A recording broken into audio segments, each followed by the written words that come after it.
one party to another party and they became saints automatically. So, political party in itself is neutral. So if we infiltrate some of these established political parties with our good heart, with our good intention, then we can wipe out those people that have constituted themselves as principalities and powers in those places. We can actually take them out. So let's get there. So when you go to such meetings, when I started my campaign, of course, everybody was asking, so what do you want? I said, no, I'm just here to build the party. I'm just here. Because you don't join a political party flashing in everybody's face that you are here to take power from them.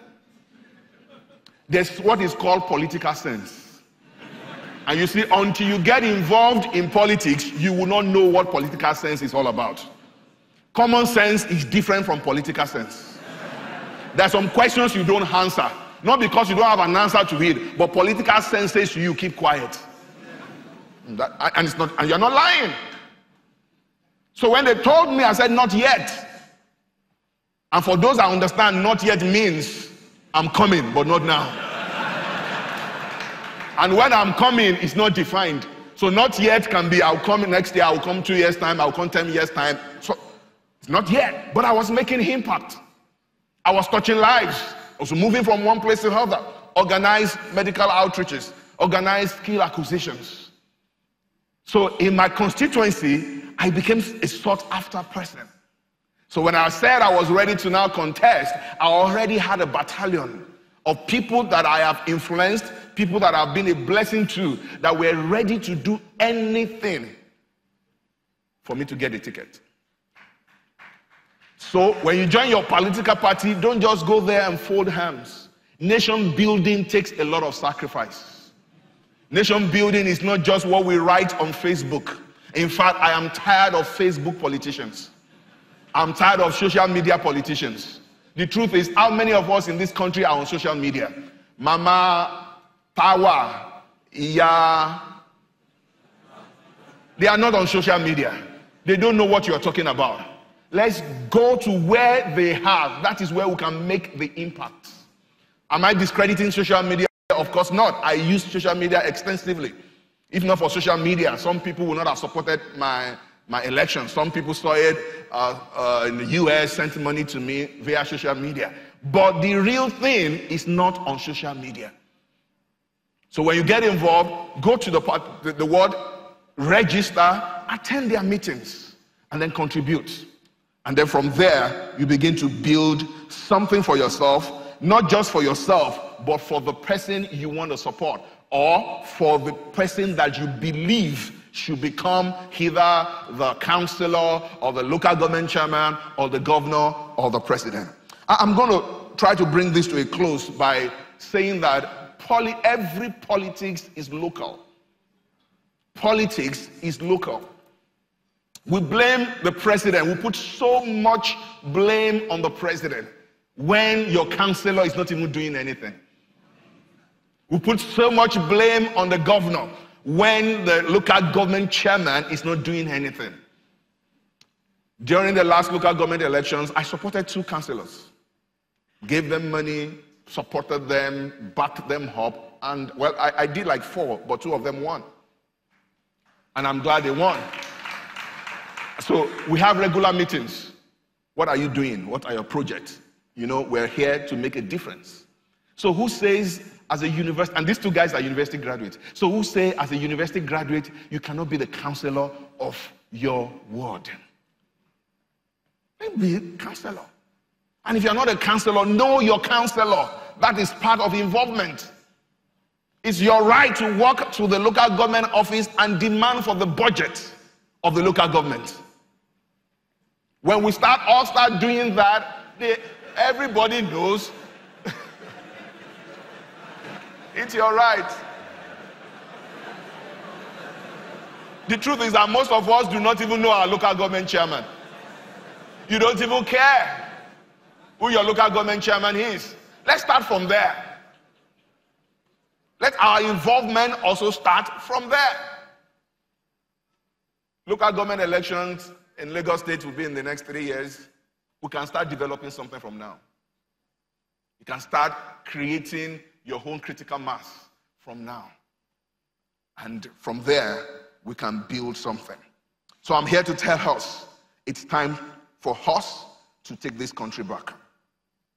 And the power to take this country back is in your hands.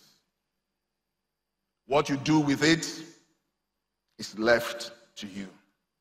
So it's in our hand to get these things done and ensure that we fulfill what we're supposed to do. My time is running, but I want to quickly say that as citizens and responsible citizens of this country, there are two equations to it, or two sides to it.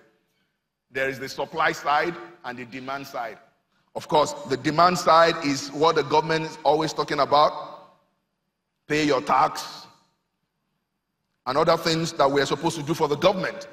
But the supply side is what we are supposed to do, which is what we have been talking about all this while. Your responsibilities, your duties, and obligations. Now, in my experience, I found out there are four set of people, and I want to quickly run through that. The first set of people, or citizens, are the people that one way or the other, they have believed that this system have collapsed.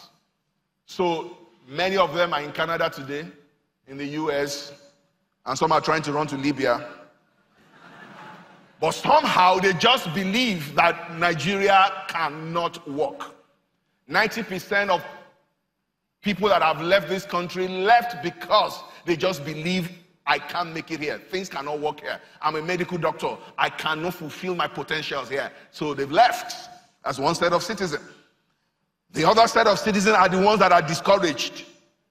They've tried to do something. They did something in 2015, but what have I got to show for it right now? So they are discouraged. So they've given up on the nation, and they have resorted to be their own government.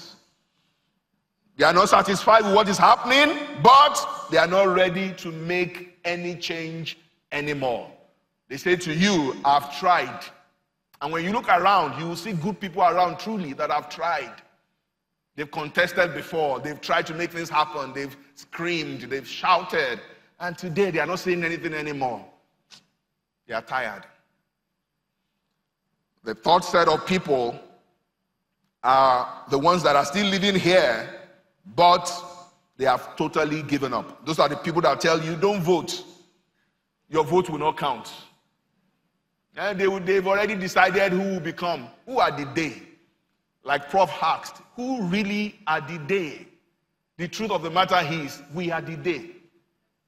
And if we stand up to make things happen, the small day cannot stand the big day. And we are the big day. But you see, the small day knows something about the big one, the large crowd, that they would not go into it. That's their secret. That's the secret of what Prof referred to as the dinosaurs. That they will talk, but they will not do anything. Can we disappoint them in 2018? Can we disappoint them from now on? I said, can we disappoint them from now on? That we are ready to take our destiny in our hands. That we are tired of what is happening, and in our lifetime, Nigeria will become a great nation. Oh, I don't know about you, but I believe that in my lifetime, my son will not sing the type of song that I sang when I started my presentation. That in my lifetime, Nigeria will move from a third world country to a first world country. And it is possible. It is possible. It is possible. World over, this has been proven that it is possible. It doesn't have to take a whole generation for this to happen. If everybody I'm talking to here today decide to do something and be involved regardless of the party, it will happen. It is possible.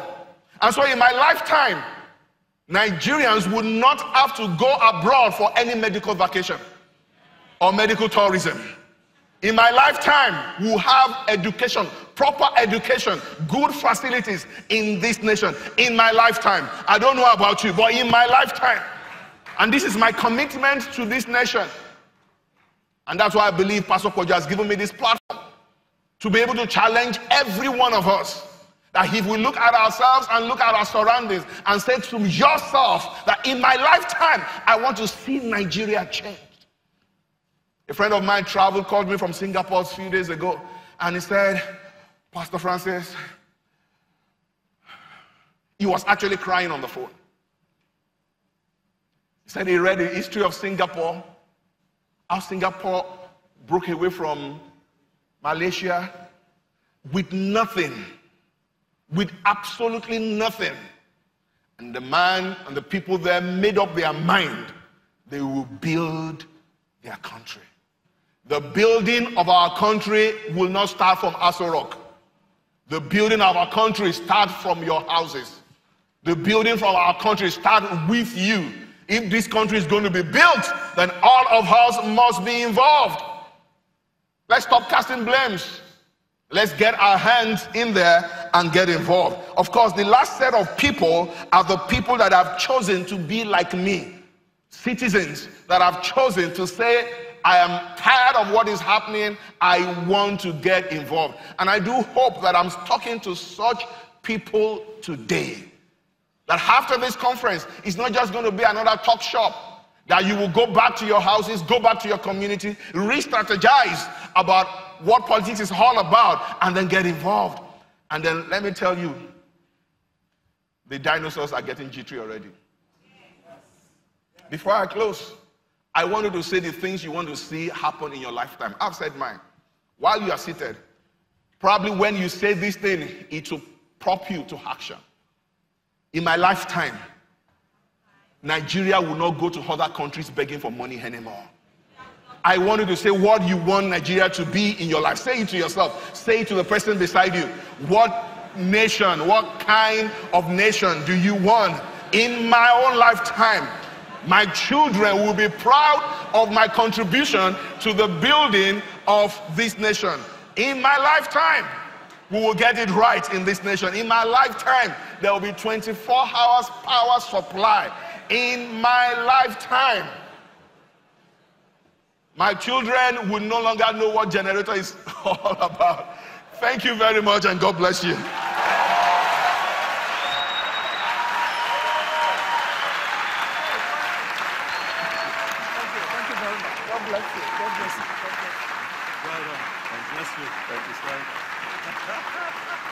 How do you want me to talk? Another round of applause, please. How do you want me to talk?